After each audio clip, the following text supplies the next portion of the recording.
नमस्कार आदाब, आप देख रहे हैं न्यूज़ 24। आज हमारे सामने इन दिनों काफ़ी चर्चित चेहरा है जो लोगों के दुख दर्द को समझ रहे हैं और हालात हाजरा पे जिनकी कड़ी निगाह है और लोगों को मसाइल को उठाते हुए दिखाई दे रहे हैं। आज हमारे सामने पश्चिम बर्धमान AIMIM के प्रेसिडेंट जनाब दानिश साहब है। गर्चे वो एक मीटिंग में आए हुए थे, उनसे मैंने कहा कि आप कुछ टाइम दे दे चर्चा के लिए। बड़ी मुश्किल से वो टाइम निकाले। आइए उनसे बात करते हैं और जानते हैं कि अपने फ्यूचर को लेकर, अपनी मुस्तकबिल को लेकर के वो कितना सीरियस है और MIM के बारे में उनके क्या ख्याल है। Sir first of all welcome in our channel. कहाँ आपका दौरा था आज? आज हम लोग थोड़ा आए थे, पश्चिम बर्धमान के एक इलाका है बढ़ाकर, वहीं पे आए थे।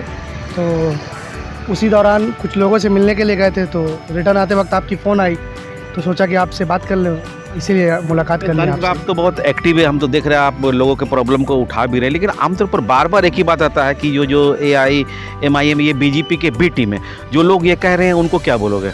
देखिए, उनके लिए सिर्फ़ और सिर्फ एक ही जवाब है।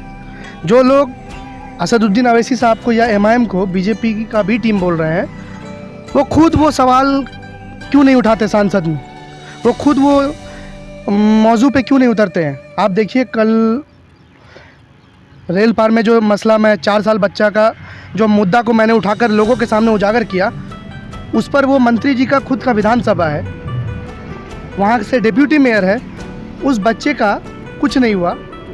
और आप देखिए, एक कंबल वितरण प्रोग्राम जो हुआ BJP का, उस पर इतना राजनीति हो गया। कलकत्ता, दिल्ली, सब तरफ से लोग आ गए, तृणमूल कांग्रेस के पूरे डेलीगेट्स आ गए। तो मेरा आप मीडिया के माध्यम से यही कहना है, जो लोग MIM को BJP का B टीम बोल रहे हैं, वो खुद डिसाइड करें पहले कि वो लोगों के लिए है या नहीं। तो कहीं ना कहीं कहा जा रहा था कि आप किसी और के स्पोक्स पर्सन है, यहाँ तक कि टेनिया के लफ्ज़ भी आपके लिए यूज़ किया गया, लेकिन अब लोग आपको टारगेट कर रहे हैं, तो हम क्या समझे कि दानिश अजीज़ का कद बढ़ रहा है? देखिए, ये दानिश अजीज़ का कद नहीं बढ़ रहा है। पश्चिम बर्धमान डिस्ट्रिक्ट ऑल इंडिया मजलिस इत्तिहादुल मुस्लिमीन और बैरिस्टर असदुद्दीन अवैसी साहब के मार्गदर्शन से हमारे डिस्ट्रिक्ट कमेटी का कद बढ़ रहा है।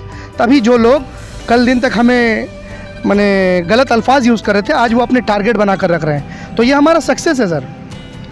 अच्छा दानिश भाई, एक बात है और ये देख रहा हूँ कि जब से अमित शाह जी बंगाल में आए और उसके बाद उनकी मुलाकात CM से हुई, उसके बाद कहीं ना कहीं TMC थोड़ा खामोश दिखाई दे रहा है।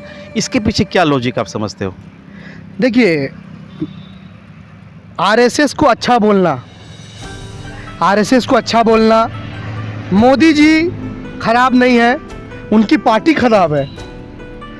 फिर उसके बाद हर एक मौजू पे मिलकर CBI बुरा है, लेकिन मोदी जी अच्छे हैं। तो ये कहीं ना कहीं ये दर्शा रहा है कि मोदी और ममता मिले हुए हैं। इट मीन्स तृणमूल कांग्रेस और BJP मिली हुई है। इसीलिए हम लोगों ने एक नारा भी दिया है, बीजे मूल की सरकार है ये, बीजे मूल की सरकार है ये दोनों ही अंडरस्टैंडिंग पॉलिटिक्स कर रहे हैं। तो जाहिर सी बात है कि आप भी पॉलिटिक्स कर रहे हैं और हर कोई पॉलिटिक्स कर रहा है। जो पॉलिटिक्स करते हैं उनकी निगाह दूर तक जाती है, बहुत कुछ वो देखते हैं। तो क्या लगता है कि TMC और NDA में अलायंस अंडरग्राउंड हो गया है? देखिए, अंडरग्राउंड अलायंस हुआ है कि नहीं हुआ ये मुझे पता नहीं, इसका मैं पुष्टि नहीं कर पाता हूँ, लेकिन कुछ तथ्य ऐसे सामने आ रहे हैं, वक्त आने पे मैं वो आपको बता भी दूंगा विथ प्रूफ कि BJP और TMC का गठबंधन हो गया है। ये कहीं ना कहीं दर्शा रहा है। आप तभी देखिए, दीदी BJP को ख़राब बोलती है, मोदी को अच्छा बोलती है, RSS को अच्छा बोलती है, BJP को ख़राब बोलती है। तो ये कहीं ना कहीं इनका अंडरस्टैंडिंग पॉलिटिक्स जो चल रहा है, ये आप मीडिया वाले भी बहुत अच्छे से समझ रहे हैं। अच्छा, एक दौर हुआ करता था जब हम देखते थे कि TMC में बहुत माइनॉरिटी के नेता थे, कद्दावर नेता थे, लेकिन धीरे धीरे करके सब खामोश हो गए। तो इस हवाले से जो माइनॉरिटी की जो मुस्तकबिल है, वो आप क्या देख रहे हैं? देखिए, पश्चिम बर्धमान में एक षड्यंत्र चल रहा है। सिर्फ पश्चिम बर्धमान में नहीं, मुझे लगता है पूरे पश्चिम बंगाल में एक षड्यंत्र चल रहा है कि ये सिर्फ माइनॉरिटीज़ की बात नहीं है। जो पिछड़े वर्ग हैं, SC ST OBC, उसके बाद आती है माइनॉरिटीज़, ये सब को दबाया जा रहा है। और जो उच्च स्तरीय लोग हैं, ये सब अपनी राजनीतिक रोटी सेकने के लिए एक दूसरे से लड़वा रहे हैं, और ये SC ST माइनॉरिटी OBC को आपस में लड़वा कर इनकी लीडरशिप ख़त्म कर दे रहे हैं और सिर्फ ये अपनी क़यादत रखने की कोशिश कर रहे हैं। आपको देख रहे हैं कि आप बहुत एवरीडे कहीं ना कहीं किसी न किसी इलाका का दौरा कर रहे हैं और अभी MIM की मेंबरशिप भी जारी है। आखिर लोग आपकी पार्टी से क्यों जुड़े? देखिए, हमारे पार्टी से जुड़ने का लोगों का मकसद सिर्फ़ और सिर्फ एक है अपने हक की आवाज़ को बुलंद करना। हमारे पार्टी में अब तक जितने भी लोग जुड़े हैं, हमने उनको एक उच्च स्तरीय जगह दिया है। जो लोग पीछे बैठे थे उनको हम लोगों ने बैरिस्टर असदुद्दीन अवैसी साहब के निर्देश के हिसाब से, माजिद हुसैन साहब जो हमारे एक्स मेयर है, बंगाल के ऑब्जर्वर हैं, उनके निर्देश के हिसाब से उनको हम लोगों ने आगे टेबल पे लाकर बैठाया और आँख में आँख मिलाकर सवाल करने का मौका दिया। तो ये जो मौका देते हैं ना एमआईएम, इसीलिए लोग एमआईएम से जुड़ रहे हैं। अपॉर्चुनिटीज़ है यहाँ पे।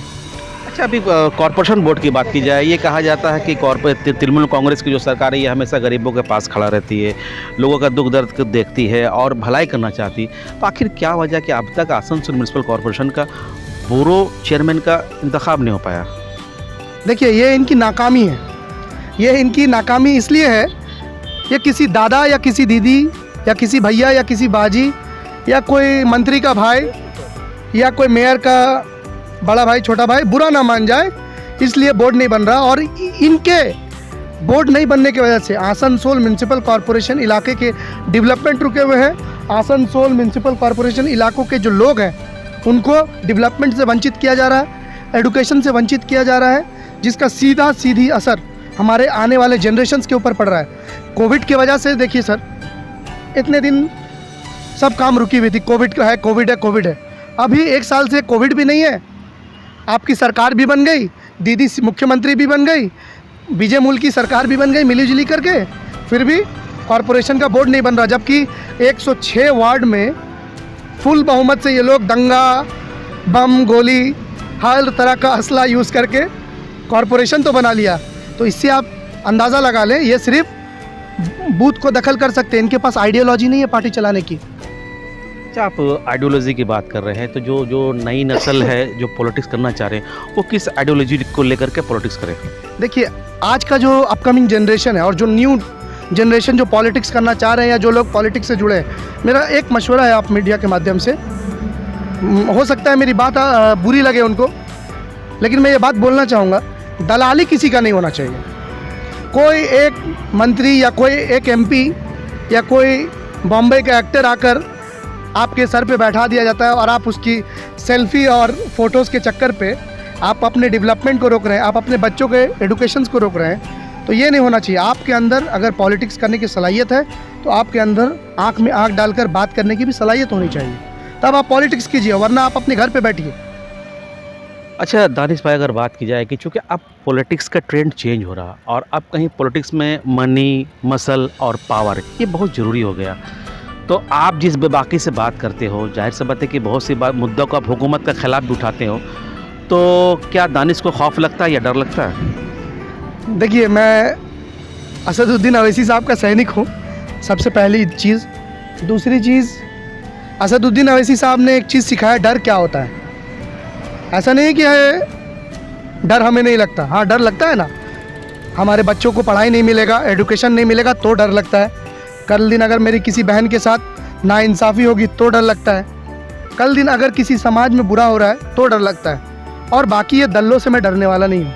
यही असदुद्दीन अवैसी साहब ने सिखाया है कि आँख में आँख डालकर बात करो और क्वेश्चन करके आंसर लेने का ताकत रखो। बस उसी मौजू पे चल रहा हूँ।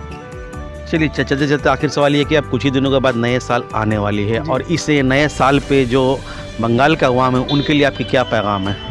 देखिए, आने वाली जो न्यू ईयर है उसके लिए बंगाल की आवाम के लिए, आसनसोल की आवाम के लिए, पश्चिम बर्धमान के आवाम के लिए सिर्फ़ और सिर्फ एक ही पैगाम है।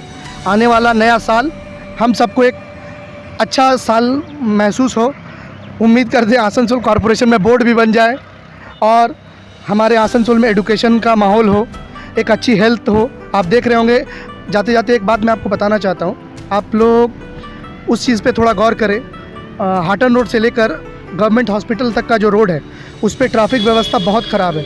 अगर कोई पेशेंट उस रास्ते से घुसता है जिसको 10 मिनट लगेगा हॉस्पिटल पहुंचने में, वो हाफ एन आवर में पहुंचता है और उसका रिज़ल्ट ये होता है कि उस पेशेंट का हालत बद से बदतर हो जाता है। तो मेरी आप मीडिया के माध्यम से सरकार से और जो यहाँ के रिप्रेजेंटेटिव्स हैं उनसे ये रिक्वेस्ट है कि न्यू साल में वो लोग ये कोशिश करें कि गवर्नमेंट हॉस्पिटल को वहाँ से उठाकर कोई माने नॉन पॉपुलेशन इलाके में रखें जहाँ पे हर चीज़ का ट्रैफिक सुविधा हो और लोग आना जाना आराम से कर सकें और ट्रैफिक सुविधा इतना आसान हो कि पेशेंट को रोड से लेकर वहाँ पहुँचने में 2 से 3 मिनट या हार्डली 5 मिनट्स लगे।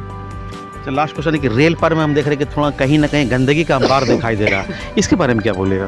देखिए, रेल पार में वाकई में गंदगी है। आप रेल पार में हम लोगों ने मुसलसल 4 हफ्तों से दौरा कर रहे हैं। डिप्टी मेयर का खुद जहां ऑफिस है उनका, जहां पे वो शाम में बैठते हैं, उस ऑफिस के पीछे आप देख लें, AK आज़ाद स्कूल के पास इतनी गंदगी है कि बोला नहीं जा सकता। डिप्टी मेयर का घर जहाँ पे है, वार्ड नंबर 25 के पास, उस गली में कल हमारे वर्किंग प्रेसिडेंट नदीम अख्तर साहब जो थे, उन्होंने भी दौरा किया, उसको भी उन्होंने दिखाया। तो ये कहीं ना कहीं बताया जा रहा है कि आप सिर्फ लैम्प पोस्ट हैं, आप डिप्टी मेयर सिर्फ नाम के हैं, आप उसको लैम्प पोस्ट बना दिया है मंत्री जी ने। तो आप जो डिप्टी मेयर हैं, तो आप अपनी साइनिंग अथॉरिटी से रेल पार के लिए कुछ अच्छा करें। रेल पार में आज मौजूदा हालात क्या है, आप देखिए, सिद्दीक ब्रिज देखिए, कसाई महल्ला ब्रिज देखिए, रेल पार में RCH हॉस्पिटल का मुद्दा देखिए, हाजी कदम रसूल स्कूल, उसमें पढ़ाई करने की जगह नशाखोरी होता है। आज रेल पार में खास करके ड्रग्स को इतना ज़्यादा इम्प्लीमेंटेशन दिया गया कि रेल पार के लोग ड्रग्स से माने एक घर ड्रग्स में डूबता जा रहा है आस्ते आस्ते करके। इसके खिलाफ हम लोग एहतजाज भी करने वाले हैं बहुत जल्दी। अगर इस पर कंट्रोल नहीं किया गया तो आने वाले नस्लें तबाह बर्बाद हो जाएगी। ऑब्वियसली आने वाला जनरेशन खराब हो जाएगा, पहला चीज़। दूसरा चीज़, अगर डेवलपमेंट नहीं होगा और RCH हॉस्पिटल हेल्थ इश्यूज़ अगर रहेगी तो सर बार बार आपको आमडंगा जाना पड़ेगा, जो पौन घंटा का रास्ता सफ़ाई होता है, और लोग इसी तरह मुसलसल मौत का शकल में इंतकाल होते रहेंगे। चलिए सर, जिस दौर में हम लोग जी रहे हैं, यहाँ लोग बड़ा नाप तोल के बात कर रहे हैं, और बात करने की बात की जाए तो लोग ऐसे भी कि ताकतवर के सामने अपनी ज़ुबान तक नहीं खोलते। लेकिन आपकी उम्र कम है और हमने देखा कि बड़ी बेबाकी से आप अपनी बात कर रहे हैं। हमारी दुआएं आपके साथ है, आप इसी तरह कौम का, मिल्लत का प्रॉब्लम को अवाम के सामने उठाते रहें। आपने चैनल से बात की, उसके लिए बहुत बहुत धन्यवाद।